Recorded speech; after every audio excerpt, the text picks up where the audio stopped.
माता पिता धरती पर दिखने वाले भगवान हैं और भगवान न दिखने वाले माता पिता।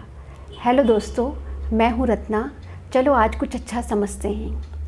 भगवान ने बालक को कहा, बेटा अब तुम्हारा धरती पर जाने का समय हो गया है। बालक ने कहा, वहाँ मैं किसी को भी नहीं जानता, मैं वहाँ अकेला जाके क्या करूँगा। भगवान ने कहा, बेटा मैंने तुमसे पहले धरती पर एक फरिश्ता भेजा है, वो तुम्हारा ख्याल रखेगा। बालक ने कहा, मुझे बोलना नहीं आता, मुझे कभी किसी चीज़ की ज़रूरत हुई तो मैं किससे कहूँगा।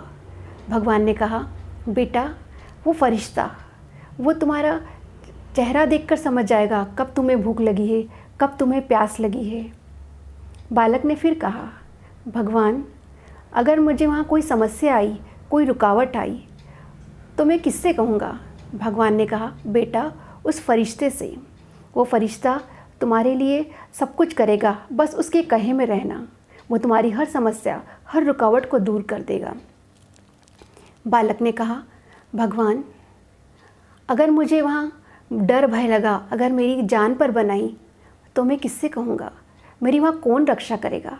भगवान ने कहा, बेटा वो फरिश्ता वो तुम्हारी रक्षा के लिए अपनी जान तक कुर्बान कर देगा। बालक ने कहा, भगवान सिर्फ एक आखिरी प्रश्न, मैं धरती पर उस फरिश्ते को किस नाम से बुलाऊंगा। भगवान ने कहा, बेटा उस फरिश्ते का नाम से कोई मायने नहीं रखता कि उसका नाम क्या है, लेकिन धरती पर तुम उसे माँ कहकर बुलाओगे।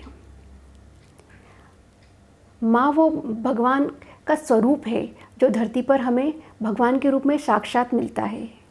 एक बार एक बच्चा जो अपने माँ की बहुत बहुत सेवा करता था, दिन भर सेवा करता था और रात भर इबादत करता था।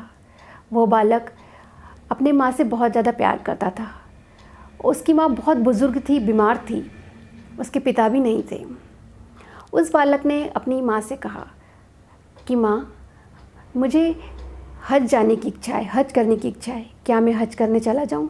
उसकी माँ ने कहा, बेटा मैं बहुत बुज़ुर्ग हूँ, बीमार हूँ, अगर मैं जब इस दुनिया में नहीं रहूँगी तब तुम चले जाना, अभी मुझे तुम्हारी ज़रूरत है, तुम मेरे साथ रहो।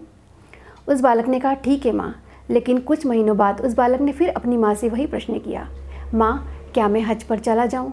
माँ ने फिर वही उत्तर दिया, बेटा मैं बहुत बुज़ुर्ग हूँ, बीमार हूँ, अभी अकेले कुछ नहीं कर सकती हूँ, तुम कुछ समय बाद चले जाना, जब मैं इस दुनिया से चली जाऊँ।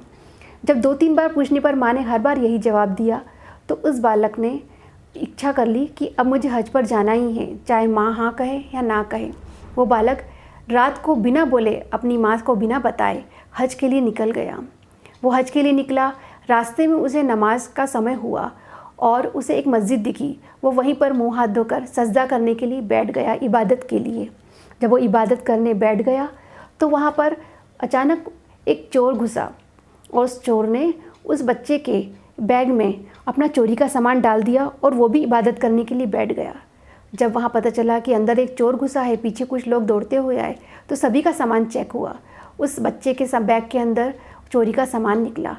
उस बच्चे को काजी के पास ले जाया गया और काजी को बताया गया कि इसने नमाज की एवज में चोरी की है। काजी ने कहा, ये तो बहुत गलत है, आप सजदा करने बैठे थे और आप चोरी का सामान लेकर बैठे थे, आपने नमाज के एवज़ में मस्जिद का सहारा लिया है, चोरी करके मस्जिद का सहारा लिया है, ये बहुत गलत है।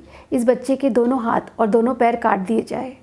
वो बच्चा तुरंत समझ गया कि मैं अपनी माँ की सेवा छोड़कर, अपनी माँ को दुखी हालत में छोड़कर नमाज़ करने के लिए और यहाँ मस्जिद में आया था और हज करने के लिए जा रहा था, तो खुदा परमेश्वर कभी भी कबूल नहीं करता अगर हम अपनी माँ को दुखी कर कर उसके पास आते हैं या उसकी इबादत करते हैं। वह तुरंत समझ गया। उसने कहा, मेरे दोनों हाथ पैर ही नहीं काटो, मेरी आंखें तक निकाल लो, क्योंकि मुझे समझ में आ गया है कि परमात्मा है, माँ के अंदर है और माँ ही परमात्मा है। इसीलिए कहा गया है कि माँ वो भगवान है जिन्होंने हमें बनाया है। मैं हूँ रत्ना। चलो आज कुछ अच्छा सुनते हैं। Thank you.